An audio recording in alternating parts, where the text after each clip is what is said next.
pido un fuerte aplauso para el doctor Miguel Carbonell.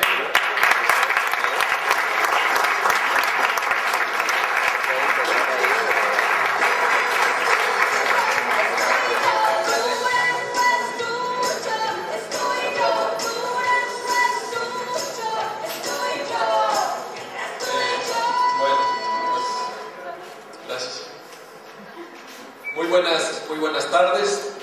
Es un gusto y es un honor estar nuevamente aquí en Durango. He estado ya en otras ocasiones. Tengo muy buenos y muy queridos amigos aquí en Durango. Estoy viendo a varios de ellos, por supuesto.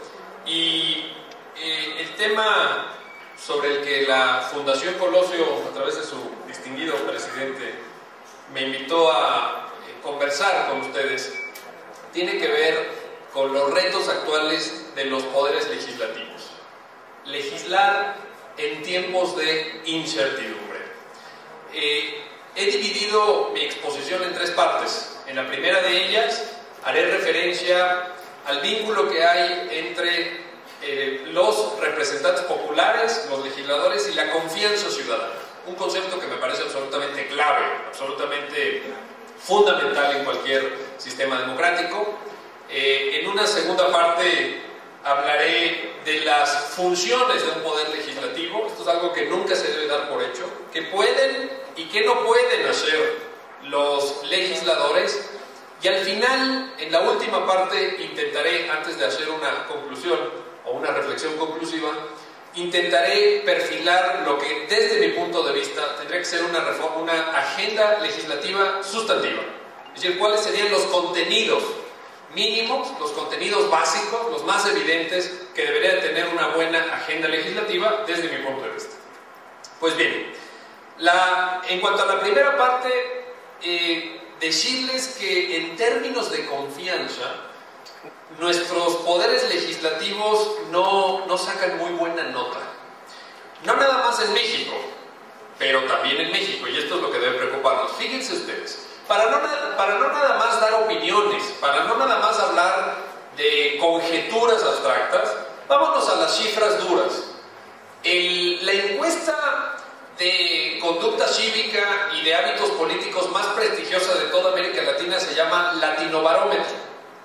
El Latinobarómetro se levanta desde hace 15 años, año con año, por una serie de casas encuestadoras de todo el subcontinente y se publica en Chile. La última que fue dada a conocer es del 2009. ¿Y saben cómo salen nuestros legisladores en el Latinobarómetro? Pues muy mal. ¿Por qué? Porque el 50% de los ciudadanos de América Latina, por eso les digo que es un problema compartido, fíjense ustedes, el 50% de los ciudadanos de América Latina dice que podría haber democracia sin Congreso. Es decir, que los congresos, los senados, las cámaras de diputados, dice 1 de cada 2 ciudadanos de América Latina, no son necesarios para que haya una democracia. Yo esto no me lo explico. ¿Cómo puede haber una democracia sin representación popular? ¿Cómo puede haber una democracia solamente con un poder ejecutivo? Bueno, pero es el dato duro. Es más, les genera mayor desconfianza incluso el Congreso que los partidos políticos, que están sumamente desprestigiados, digámoslo también con todas sus letras. A la misma pregunta, ¿podría haber democracia sin partidos políticos? Latinobarómetro 2009 nos dice que el 42% de los ciudadanos en América Latina dicen sí, podría haber democracia sin partidos políticos. Esto es, los partidos políticos todavía están un 8% mejor que los congresos. Es una cifra dramática. Si salimos a la calle y le preguntamos a los ciudadanos, siempre con datos del Latinobarómetro, ¿qué tanto confían en sus parlamentos? ¿Qué tanto confían en sus congresos? Para toda América Latina, el 34% solamente dice que confía algo o mucho en sus parlamentos. Léanlo al revés. El 76% dice que no confía nada en sus parlamentos. 3 de cada 4 ciudadanos. Y cuando salimos con los ciudadanos y les preguntamos si confían en sus partidos políticos, en toda América Latina el promedio es del 24%. Solamente el 24% dijo confiar algo o mucho en sus partidos políticos. Estas son cifras, creo yo, bastante importantes, que se enmarcan en un contexto, creo yo, de ámbito más general y que tenemos que hacernos cargo de él y que tenemos que percatarnos. Me refiero a la desilusión democrática. Me refiero al hecho de que muchas esperanzas que hubo con la transición democrática, no en el caso de México, de toda América Latina, la transición democrática que empieza en los años 80, la alternancia que se da en México en el año 2000, muchas expectativas no fueron satisfechas. La gente se desilusionó.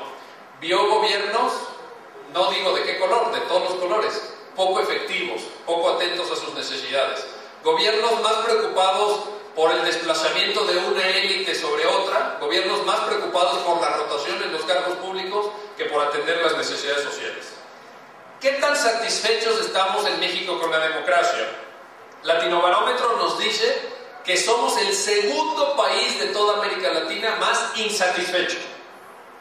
Más insatisfecho. ¿Por qué? Porque en México solamente el 28% de los ciudadanos dijeron estar contentos con la democracia que tenemos. Solamente por debajo de este nivel hay un país, Perú, 22%. Son los más desilusionados. ¿Saben quién es? El promedio de América Latina de satisfacción democrática es del 44%. Y quienes encabezan la lista son Uruguay. El 77% de los ciudadanos en Uruguay dice que está contento con su democracia. Y en segundo lugar, esto es absolutamente obvio y así ha sido siempre, Costa Rica. Costa Rica es una democracia que funciona, que por cierto tiene una mujer presidenta, de lo cual debemos sentirnos todos muy orgullosos, la señora Chinchilla, que acaba de tomar posesión. Y en Costa Rica el 63% dicen, de sus ciudadanos dicen estar satisfechos con su democracia. Estos son los datos duros. No son, creo yo, datos alentadores. Tampoco está muy bien que venga yo a decirlo en plena campaña, ¿es cierto? Sí.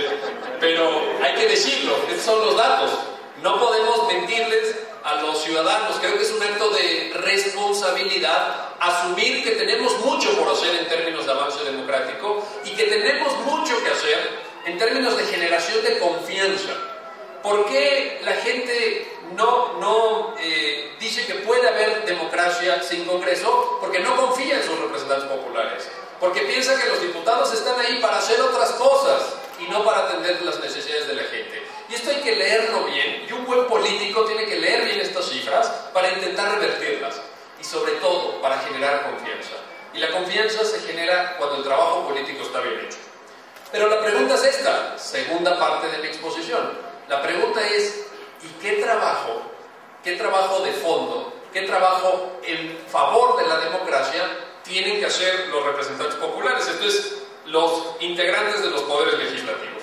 Y yo creo que hay tres funciones principales que deben de hacer los diputados o los senadores en su caso. Las enuncio y paso a explicarlas. Primero, la más evidente está en el nombre mismo. Un poder legislativo tiene que legislar. Es decir, un poder legislativo tiene que crear leyes, normas jurídicas generales y abstractas.